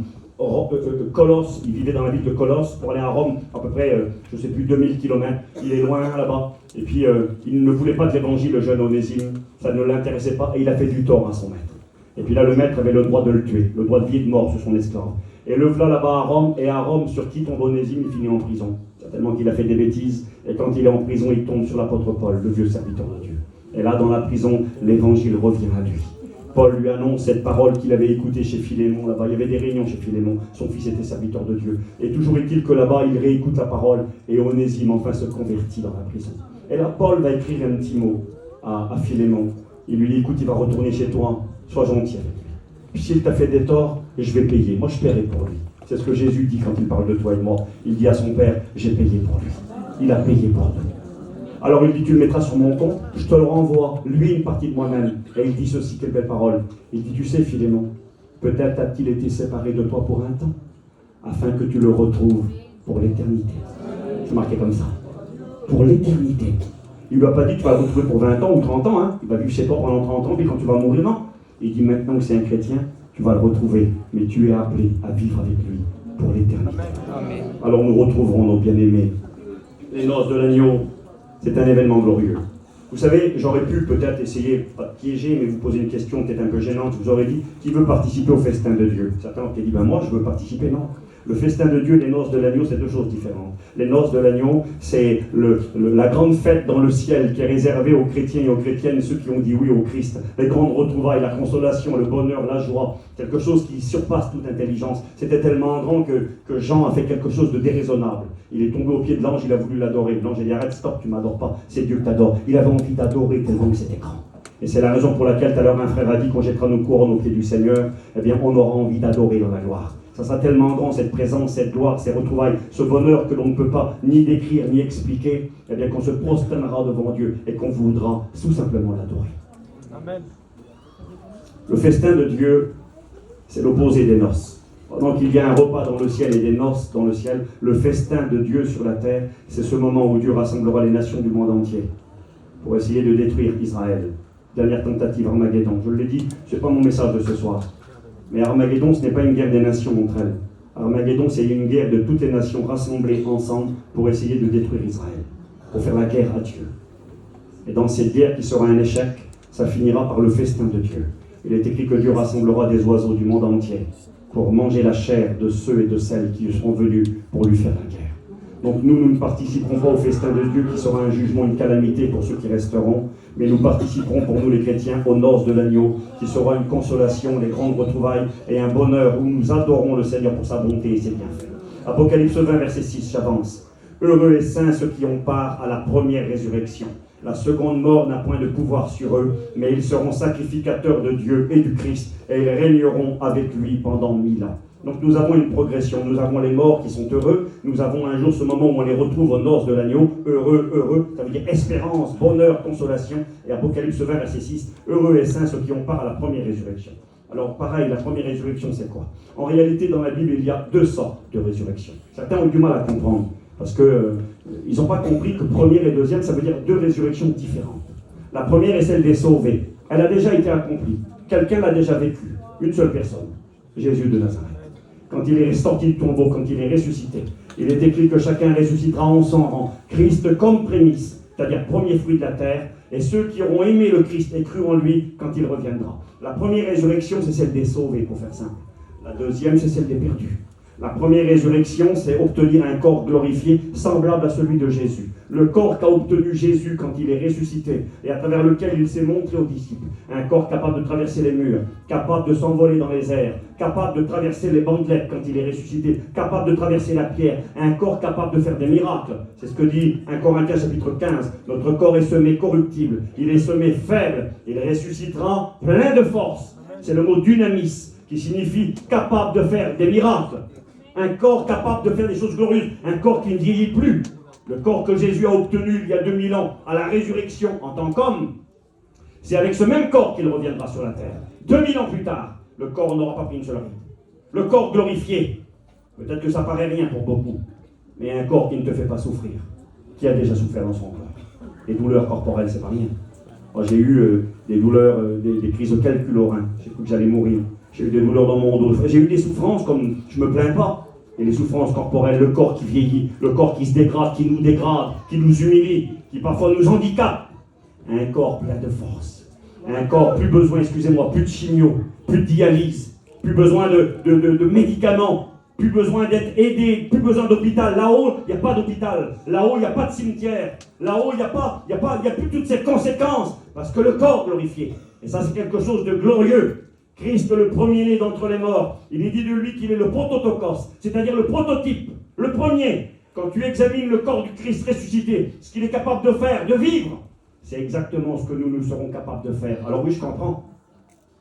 Heureux et saints ceux qui ont part à la première résurrection, la première sorte de résurrection. Elle peut être accomplie plusieurs fois, c'est toujours la même, c'est celle des sauvés. Et il y a celle des perdus qui sera la deuxième résurrection. Heureux et saints ceux qui ont part à la première résurrection, la seconde mort n'a pas de pouvoir sur eux. La seconde mort, c'est l'enfer. C'est tout simple. Vous savez, Jean 3,16, Dieu a tellement aimé le monde qu'il a donné son Fils unique, afin que quiconque croit en lui ne meure point. Ne périsse point, c'est-à-dire ne meure point, mais qu'il ait la vie éternelle. Ce mot ne meurt point. On ne parle pas de la mort physique, parce qu'un chrétien, ça meurt physiquement. Il parle de la mort éternelle. Dieu a tellement aimé le monde qu'il a donné son Fils, afin que quiconque croit en lui ne connaisse pas l'enfer éternel. N'aille pas dans le lieu de tourment éternel, le lieu de condamnation réservé, l'étang ardent de feu et de soufre. Le mot enfer n'est pas écrit dans la Bible. C'est une traduction de Éphésiens 6, que Jésus est descendu dans les lieux inférieurs. Rien à voir avec l'enfer. L'enfer dans la Bible, elle est appelée la géhenne, elle est appelée le lieu de tourment, elle est appelée l'étang ardent de feu et de soufre, qui a été préparé pour Satan et les démons, pas pour les humains, pour Satan et ses démons. Et malheureusement, les humains qui ne veulent pas de Dieu iront dans ce lieu-là. On l'appelle la seconde mort. Il est écrit que ceux qui sont en Jésus-Christ, ceux qui se sont repentis de leurs péchés, qui se sont convertis, qui appartiennent au Seigneur, eh bien, ils sont heureux et ils sont saints, mis à part. Ils auront part à la première résurrection et la seconde mort n'a aucun pouvoir sur eux. Enfer, ce n'est pas pour nous, aucune condamnation pour ceux qui sont en Jésus-Christ. Le purgatoire n'existe pas. On n'ira pas passer 5 ans ni 10 ans dans un lieu de souffrance pour épurer nos péchés. Ce qui purifie nos péchés ne sont pas le feu d'un purgatoire, c'est le sang de Jésus-Christ qui a coulé à la croix de Golgotha. Et quand un chrétien quitte la terre, Jésus n'a pas dit aux brigands repentants, tu vas passer 10 ans dans un lieu de tourment et de souffrance. Pourtant lui l'aurait bien mérité. C'était un assassin, un meurtrier, quelqu'un qui venait de l'insulter. Jésus lui a dit, écoute-moi bien, aujourd'hui tu seras avec moi dans le paradis. Quand on quitte la terre, on va auprès du Seigneur, mais c'est beau. Par à la première résurrection, le corps du Christ, une résurrection pour ne plus jamais remourir. La seconde mort n'a pas de pouvoir, l'enfer n'a aucun droit, mais ils seront sacrificateurs de Dieu et de Christ, et ils régneront avec lui pendant 1000 ans sur la terre. Ces chrétiens reviendront sur cette terre pendant 1000 ans. Je ne suis pas témoin de Jéhovah. Je crois que les cieux et la terre seront réservés pour le feu et qu'ils seront détruits un jour. Il est écrit que le ciel et la terre passeront et ils passeront. Mais ce que je crois, c'est que Christ va venir régner sur cette terre. C'est marqué 6 fois dans l'Apocalypse au chapitre 20. Et quel bonheur de savoir que nous sommes au programme. Nous sommes au programme. Il y a tout un programme qui nous attend. J'en parlerai peut-être un petit peu plus demain matin. J'essaie d'avancer. Il dira un peu plus loin, 6e verset, Apocalypse 22, verset 7, je viens bientôt. Heureux celui qui garde les paroles de la prophétie. Une deuxième fois, il parle de garder. C'est-à-dire, garde dans ton cœur, souviens-t'en. C'est précieux, c'est important, c'est sérieux, garde-les. Je viens bientôt. Heureux celui qui garde les paroles de la prophétie de ce livre, en voulant dire, c'est la vérité, ça va s'accomplir. Et nous devons garder, frères et sœurs. Nous devons lutter, combattre le bon combat, ça vaut le coup, j'avance. Apocalypse 22, verset 14. C'est la fin. Du premier chapitre au dernier chapitre, il y a le mot heureux qui revient. Et ça finit comme ça. Apocalypse 22, 7, 22, 14. Heureux ceux qui lavent leurs robes, afin d'avoir droit à l'arbre de vie et d'entrer dans les portes de la ville, la nouvelle Jérusalem. Heureux ceux qui lavent leurs robes. Comment laver sa robe? Comment laver sa vie? Comment laver son péché? Comment? Eh bien, en venant devant Jésus-Christ, il est écrit que nous avons un avocat auprès du Père, Jésus-Christ le juste, qui intercède pour nous. Vous savez ce verset-là de 1 Jean chapitre 1er, verset 7, où il est question de ce fameux sang de Jésus qui purifie de tout péché. Alors bien sûr, c'est la solution pour tous les hommes, les non-chrétiens comme les chrétiens. Mais j'aimerais quand même vous rappeler que ce verset de 1 Jean 1,7, il est adressé premièrement aux chrétiens. C'est étrange que je vous dise, mais c'est comme ça. C'est marqué comme ça, 1 Jean chapitre 1er, verset 7, que si nous marchons dans la lumière, qui marche dans la lumière? Les chrétiens. Si nous marchons dans la lumière comme lui-même est lumière, nous sommes mutuellement en communion avec lui, et le sang de son Fils Jésus nous purifie de tout péché. Eh bien, nous avons besoin, peut-être ce soir encore, que quelques-uns prennent conscience qu'il est temps de venir à Christ par la foi. Et de dire, Seigneur, je crois que ce ne sont pas mes œuvres, ni ma gentillesse qui m'amèneront au ciel. Même que j'ai tel nom de famille, même que mon père c'est un pasteur, même que je suis né dans une famille chrétienne, j'ai besoin de me laver, de me laisser laver par toi. Quelqu'un disait récemment, ça m'a plu, il disait, le sang, ça tâche. Ça ne lave pas du sang, ça tâche. Mettez du sang sur un vêtement, ça fait une tache. C'est d'ailleurs très dur à enlever, très dur à enlever une tache de sang. Le sang de Jésus ne tâche pas, il lave, il nettoie, il purifie. Le cœur le plus sale, le plus perverti, le plus corrompu, quelqu'un qui vient, Paillon disait, une seule goutte du sang de Jésus-Christ est plus efficace qu'une montagne de prière, qu'une éternité de repentance à genoux. Si tu mets ta foi dans le sang de Jésus-Christ. Alors, je vais terminer, je regarde l'heure, j'avais des choses à vous dire. Je voulais vous présenter l'autre alternative, je vais juste faire un survol. Nous avons vu, heureux celui qui entend et qui garde, heureux les morts dans le Seigneur, heureux ceux qui gardent leurs vêtements, heureux ceux qui veillent, heureux ceux qui sont appelés au festin des noces. Vous êtes tous appelés ce soir, ça sera extraordinaire. Heureux ceux qui auront part à la première résurrection, heureux parce que la seconde mort n'aura pas de pouvoir sur eux. Ils seront sacrificateurs, c'est-à-dire serviteurs de Dieu et du Christ. Ils régneront avec lui pendant les 1000 ans. Oui, heureux ceux qui gardent les paroles de la prophétie, quelle précieuse vérité. Heureux ceux qui lavent leurs robes pour avoir part à l'arbre de vie et entrer dans les portes de la ville, la nouvelle Jérusalem. J'ai marqué heureux, heureux, heureux, du premier chapitre au dernier chapitre. C'est ce que vous propose l'Évangile. C'est l'avenir que Dieu a préparé pour chacun d'entre vous, si vous le voulez ce soir. Mais l'autre alternative, j'ai marqué les 7 autres versets de l'Apocalypse, où cette fois-ci il n'est plus question du bonheur et d'être heureux, mais où il est question de malheur, malheur, malheur. C'est marqué Apocalypse 8, verset 13, je le fais très vite, je vous promets. Apocalypse 8, verset 13, regardez ce qu'il est écrit. C'est marqué comme ça.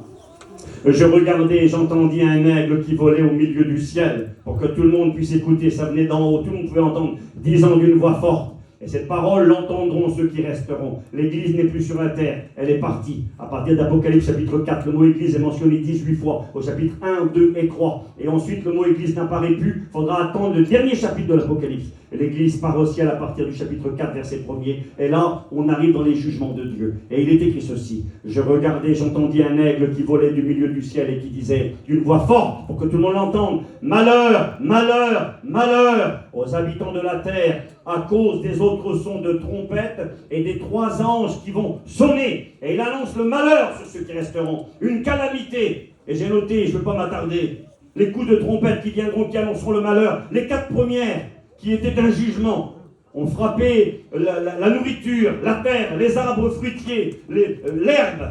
Le deuxième a frappé, la mer, le troisième a frappé les eaux potables, le troisième a frappé les luminaires qui nous éclairent. Et on voit qu'il y a une calamité qui va s'abattre sur le monde, un temps de famine, de désolation. Et là il dit, malheur, malheur, à cause des 3 coups de trompette qui vont venir. La 4e, la 5e, la 6e et la 7e trompette qui retentira. Vous savez, certains ont vu dans la 7e trompette l'enlèvement de l'Église. Ils ont dit, c'est la dernière. C'est écrit dans 1 Corinthiens 15, 51 que c'était la dernière trompette, donc c'est là. J'aimerais quand même dire à ceux, c'est pas mon message, j'ai pas le temps de le faire, mais ceux qui disent que c'est la dernière, ben ce n'est pas la dernière. Il y a encore une trompette qui retentira après celle-ci. C'est la trompette du rassemblement d'Israël, Matthieu 24, verset 31. C'est marqué également, j'ai aussi les versets, je les ai notés, je n'ai pas le temps parce que l'heure avance. Israël sera rassemblé des nations au son de la trompette de Dieu.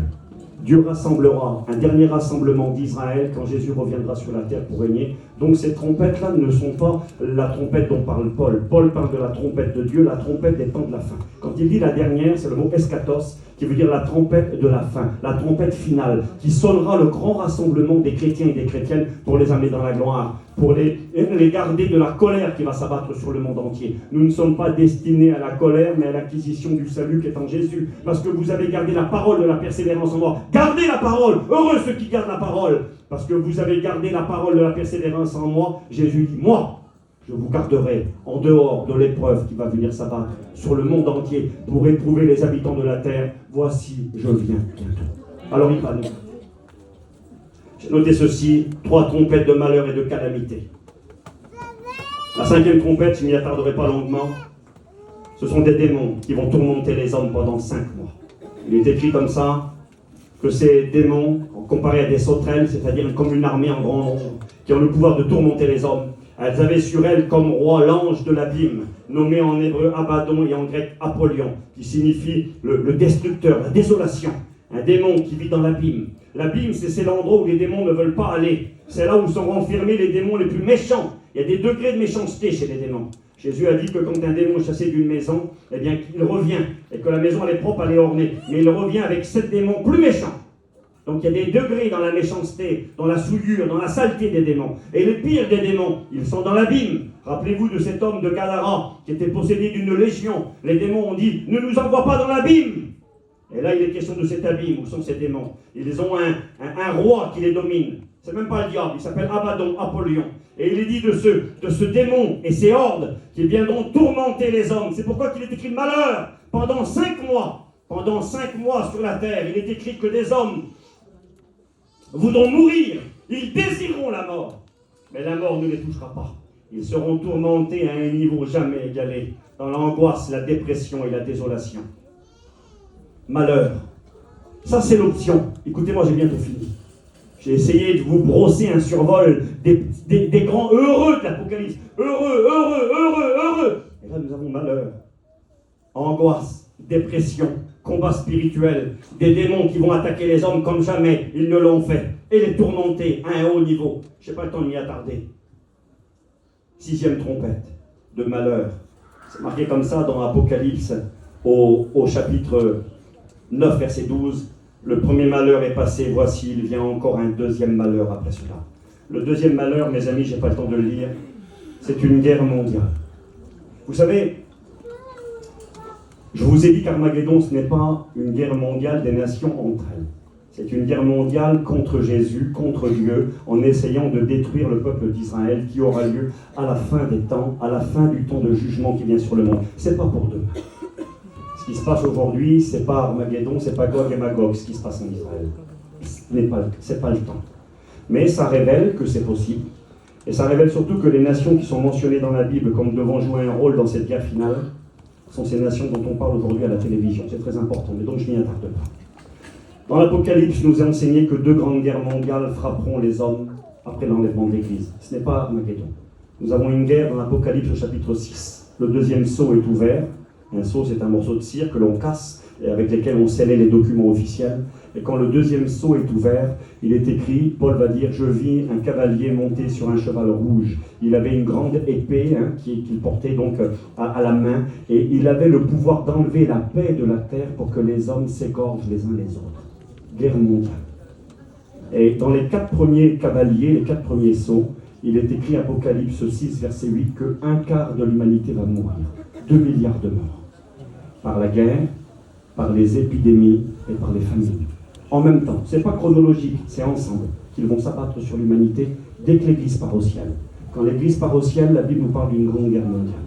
Et ensuite, là, nous sommes dans le deuxième malheur. Il est question d'une autre guerre qui aura lieu quelques temps plus tard. Une autre guerre, où 200 millions de soldats se lèveront. Une grande armée avec 200 millions de soldats. Est-ce que ça existe? Oui, ça existe. Je pourrais vous donner des détails. La Chine peut lever une armée de 200 millions de soldats, et d'autres puissances que je ne veux pas citer ce soir peuvent lever aujourd'hui une armée de 200 millions de soldats. Et il est écrit qu'un événement prendra place dans la région de l'Euphrate. L'Euphrate, c'est un cours d'eau. Et dans cette région, ça prend sa source là-bas en Arménie, en Turquie, ça traverse l'Irak, ça traverse la Syrie, ça traverse l'Iran.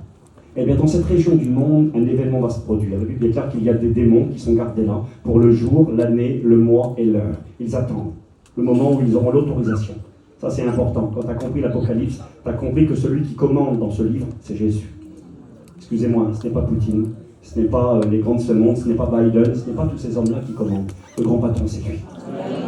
Et ne prendront place dans leur phase finale, ces événements, que quand lui en donnera le feu vert. C'est lui qui a le pouvoir de casser les sceaux et d'ouvrir le livre.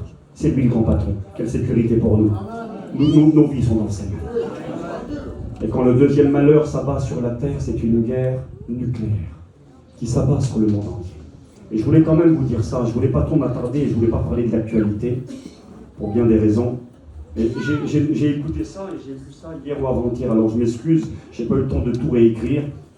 Et donc je l'ai pris en photo sur mon téléphone, donc je vais juste vous dire ça. Regardez, ça c'est les journaux d'hier et d'avant-hier. Donc je ne parle pas du conflit israélo-palestinien, je ne veux pas m'arrêter là-dessus ce soir, mais simplement ce que ce conflit pourrait produire, tout bout à bout. La guerre en Ukraine qui n'est pas finie, il y a 2 ans que ça dure. On a écouté parler au départ de guerre nucléaire, du fameux missile Satan 2, capable de détruire la France entière, de frapper la France en 300 secondes, c'est-à-dire en quelques minutes. On en a écouté parler. Regardez, j'ai noté ça tout à l'heure. L'an dernier survenait en Ukraine l'invasion continentale la plus importante. C'est un journal qui dit ça. La plus importante en Europe depuis la Seconde Guerre mondiale. Pas oublier, ce qui se passe en Ukraine avec la Russie, c'est du jamais vu depuis 1945. Du jamais vu. L'an dernier survenait en Ukraine l'invasion continentale la plus importante en Europe depuis la Seconde Guerre mondiale. Depuis le début du mois d'octobre, Israël et les territoires palestiniens s'embrasent. Et ce conflit menace de devenir le plus grave au Moyen-Orient depuis la guerre de Kippour il y a 50 ans. Et en arrière-plan, toujours plane la menace d'une invasion de Taïwan par la Chine. Dans ce contexte, les observateurs de divers horizons, dont l'historien britannique de droite Neil Ferguson, le financier américain George Soros et l'historien et philosophe israélien Yuval Noah Harari, ont posé une question aussi grave qu'élémentaire: se dirige-t-on vers une 3e guerre mondiale? C'était il y a 2 jours en arrière. Quand ils mettent tout ça ensemble, ils disent: mais où est-ce que ça va nous amener tout ça? Nous dirigeons-nous vers une guerre mondiale? Il y a 2 jours en arrière, le 23 octobre, la Chine envoie 6 navires de guerre au Moyen-Orient. La Chine envoie 6 navires de guerre au Moyen-Orient, alors que les tensions dans la région augmentent en raison des craintes que la guerre entre Israël et le Hamas ne se transforme en guerre totale. Ils ont peur de guerre mondiale et totale. 6 navires de guerre chinois ont été envoyés au Moyen-Orient, alors que les tensions montent, etc. Je viens de le dire. La 14e force, selon le rapport, la 14e force opérationnelle d'escorte navale chinoise a été impliquée dans des opérations de routine dans la région et ont passé plusieurs jours, etc. Donc on écoute ça, juste à côté. Les Chinois envoient ces navires après que les États-Unis ont envoyé un arsenal d'armes puissantes au Moyen-Orient en raison de la guerre menée par Israël. L'armée américaine augmente sa puissance de feu dans la région, essayant d'empêcher l'Iran et d'autres groupes terroristes soutenus par l'Iran d'intervenir dans le conflit. Par ailleurs, l'armée américaine, hier 27 octobre, on est le combien aujourd'hui 28, hier. Par ailleurs, l'armée américaine hier a frappé 2 installations utilisées par les gardiens de la révolution iranienne des groupes affiliés en Syrie, a annoncé le secrétaire américain à la défense, Lloyd Austin, qualifiant ces frappes de légitime défense. Les Américains ont commencé hier à acheter des missiles contre la Syrie, c'était hier ça. Ces frappes de légitime défense. Ces attaques n'ont pas été coordonnées avec Israël selon un responsable militaire américain. Je lisais ça tout à l'heure. Craig Johnson pose la question suivante: si l'Iran s'implique directement dans le conflit, les États-Unis et leurs alliés seront-ils amenés à entrer directement en guerre? Cela pourrait-il provoquer la 3e guerre mondiale? Donc il continue à parler de ça. Regardez, je lis ça rapidement. Je me dis, c'est vrai que j'ai marqué. La tension monte entre l'État hébreu et la Russie. Depuis le 7 octobre, la Russie, qui avait jusqu'à là maintenu une position diplomatique qui lui permettait de parler avec tous, a pris des distances avec Israël, là, hier ou avant-hier. Jusqu'ici, l'État hébreu montrait une position un positionnement prudent avec les déclarations avec Moscou, la Russie. La visite de représentants du Hamas dans la capitale russe ce jeudi a changé la donne et suscité la colère officielle d'Israël. Ce vendredi 27 octobre, la Russie lui répond. La Russie s'approche. Les Chinois arrivent. Ils mettent des navires de guerre. Les Américains ont mis des navires de guerre. Aujourd'hui, le monde a peur. J'ai écouté des journalistes avant-hier qui disaient on vit l'époque la plus sombre depuis la Deuxième Guerre mondiale.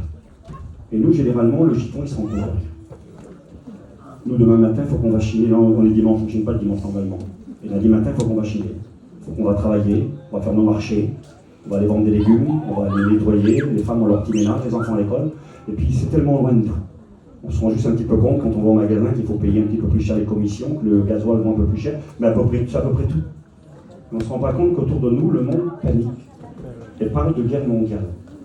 Alors, moi je ne sais pas à quoi ça va aboutir, tout ce qui se prépare. Mais ce que je sais, c'est que ces pays dont il est question, la Bible nous en parle comme nous vont jouer un rôle majeur dans des grandes guerres mondiales à la fin des temps.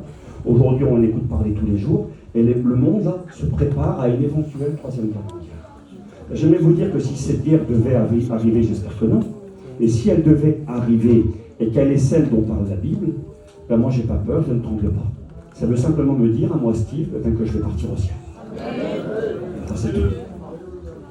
Malheur à la terre parce que combat spirituel, angoisse, dépression, malheur à la terre parce que guerre nucléaire. Cette deuxième guerre mondiale fera que 1/3 des hommes mourront. C'est marqué noir sur blanc, Apocalypse 9, verset 13. Nous avons déjà une première guerre, 1/4 de l'humanité qui disparaît, 2 milliards de morts. Il restera 6 milliards d'êtres humains, on est 8 milliards sur la Terre. Cette deuxième guerre mondiale, juste les deux fléaux là, 1/3 de l'humanité qui a survécu qui meurt. Avec ces deux fléaux, ça fait 4 milliards de morts. C'est des chiffres qui sont faramineux. Je comprends pourquoi il est écrit malheur, malheur, malheur. Il est écrit dans la Bible qu'on ne prendra plus le temps d'enterrer les cadavres parce qu'ils les laisseront pourrir comme du fumier sur le sol, tellement que la mort sera devenue monnaie commune pour ceux qui resteront. Je suis bien content de partir. Voilà, mets ton nom si tu veux ce soir. La 7e trompette, ce sont les coupes de la colère de Dieu qui s'abattent sur la terre. J'ai pas le temps d'en parler. Regardez les malheurs. Apocalypse 9, verset 12. Apocalypse 11, 14. Le second malheur est passé. Ce sera terrible. Voici le troisième malheur vient bientôt. La 7e trompette est un malheur. J'ai fini, mes amis, je vous promets. Écoutez-moi 2 secondes. Apocalypse 12, 12. Là, il y a les deux perspectives possibles. Réjouissez-vous, cieux, et vous qui habitez les cieux. Qui c'est qui va habiter le ciel bientôt? Je lève ma main. Heureux. Oui, je comprends. Réjouissez-vous, cieux, et vous qui habitez les cieux. Je vais vous donner un verset. Je n'avais jamais fait attention, je l'ai lu tout à l'heure, je vous le donne, c'est une perle précieuse. Mais qui c'est qui habite les cieux? Les mecs qui vous diront, c'est les anges. Ah bon? On va voir tout de suite. La Bible nous parle dans Éphésiens, les familles qui sont dans les cieux. Il y a des familles dans les cieux. Moi, je vous le lis comme le petit verset qui m'a plu tout à l'heure. Allez, une seconde. Quand il dit « Réjouissez-vous, cieux, et vous qui habitez dans les cieux ». Qui est-ce qui va habiter dans le ciel? Alors, je regarde le verset, je l'ai noté. C'est dans l'Apocalypse. Regardez, je le cherche un instant avec vous. C'est là à la fin. Je l'ai dit tout à l'heure, je dis « Seigneur, que c'est beau ». Regardez, c'est marqué là. Il est question encore du malheur. C'est à la fin, Apocalypse 18, 19. « Malheur, malheur à la grande ville, à ceux qui resteront, à ceux qui auront méprisé, aux chrétiens d'étiquette d'apparence. » Mais c'est marqué « Ciel, réjouis-toi ». Ah bon? Mais qui sont les gens du ciel? C'est marqué « Vous, les saints, les apôtres et les prophètes, réjouissez-vous aussi ». Donc ceux qui habitent le ciel, c'est marqué, ce sont les saints, les apôtres et les prophètes. Et c'est qui ces gens-là? C'est l'Église. C'est dans l'Église qu'il y a les apôtres, c'est dans l'Église qu'il y a les prophètes, c'est dans l'Église qu'il y a les ministères. Qui sont les saints? On dit parfois, je ne suis pas un saint, mais si, saint veut dire être mis à part. Dieu nous a sanctifiés, que celui qui est saint se sanctifie encore. Moi, je suis un saint. Je fais partie des saints gens de la maison de Dieu. Autrefois, j'étais éloigné, j'étais un étranger. Je n'avais pas le droit de citer en Israël. J'étais sans espérance et sans Dieu. Mais moi qui jadis étais éloigné, il m'a rapproché. Il m'a réconcilié, il m'a pardonné, il m'a lavé, il m'a sanctifié, et aujourd'hui je fais partie des saints gens de la maison de Dieu. C'est marqué, ciel, réjouis-toi, vous les saints, les apôtres et les prophètes.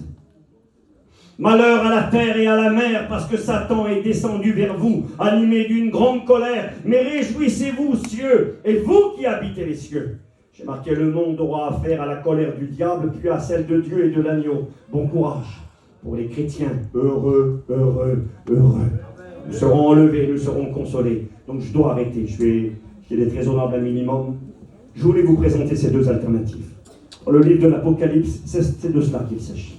Il s'agit de consoler, il s'agit d'encourager, il s'agit de faire comprendre à ceux et celles qui aiment le Seigneur. Ça vaut le coup de combattre, ça vaut le coup de garder, ça vaut le coup de continuer. Il y a une perspective de gloire et d'avenir que personne ne pourra vous donner. Dans le temps qui est le nôtre plus que jamais.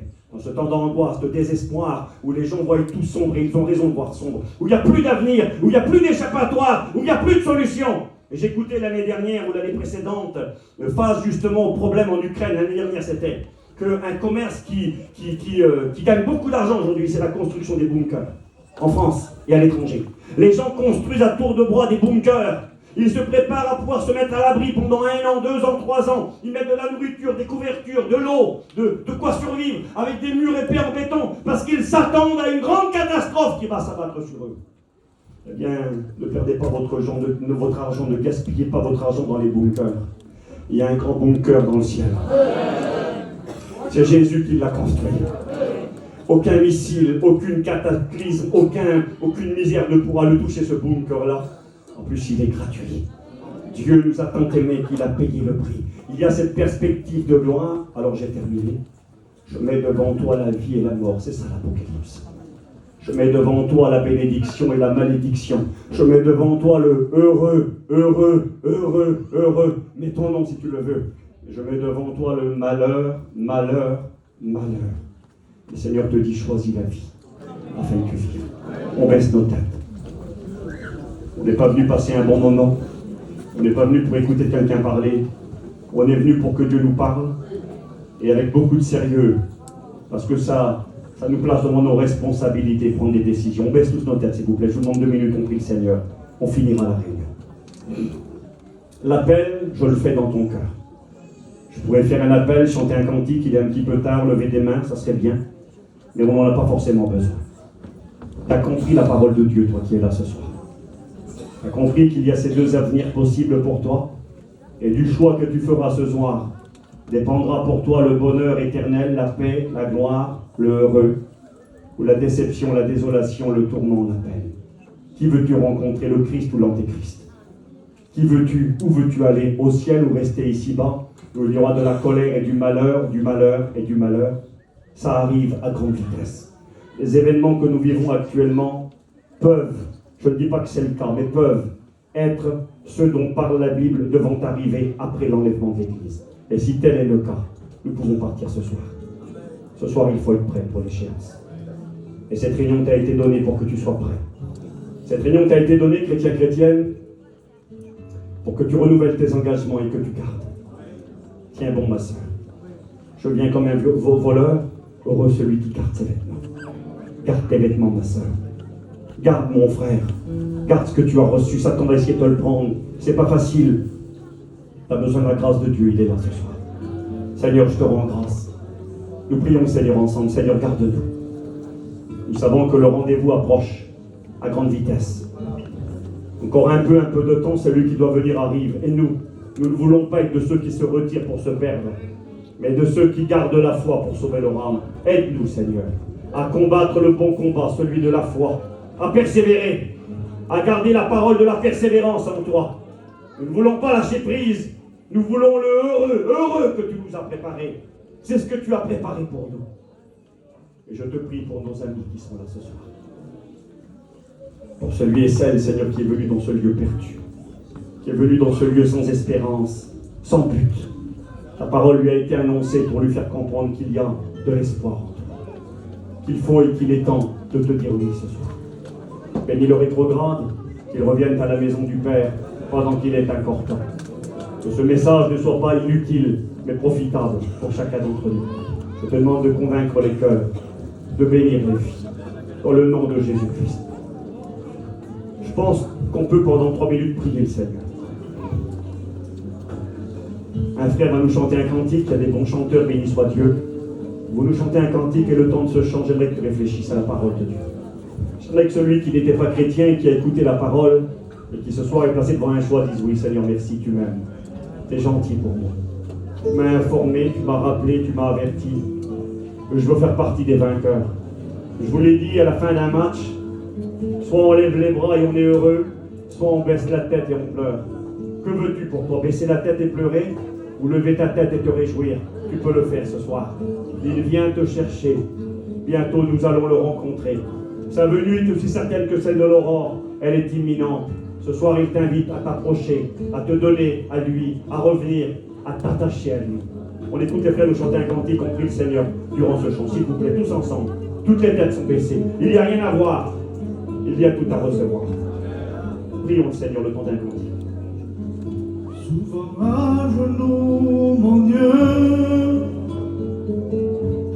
Merci. dans le secret de ma chambre, Sois béni, Marodé, j'ai prié, j'ai pleuré, tu m'as béni, tu as changé les circonstances, tu Alléluia. as renversé les situations. Merci. Pour en faire Considérez la parole de Dieu, s'il vous plaît. Nous sommes devant lui, il est là ce soir. Voilà pourquoi je le sais, voilà pourquoi je l'adore. Que le Saint-Esprit convainque les cœurs. Pousse-les à la décision, à venir, à revenir, à s'attacher à toi. Je le sais, Aide-nous à garder. pourquoi je Alléluia. l'adore. Oui, mon maître, moi je l'aime. Fais des saints, Alléluia. Élevez vos voix devant lui, s'il vous plaît. fais des saints. Renouvelez vos engagements avec lui. Par votre présence dans nos vies, Demandez-lui de vous garder en lui. fais des saints. Faites comme Élie, venez vous cacher dans le rocher qui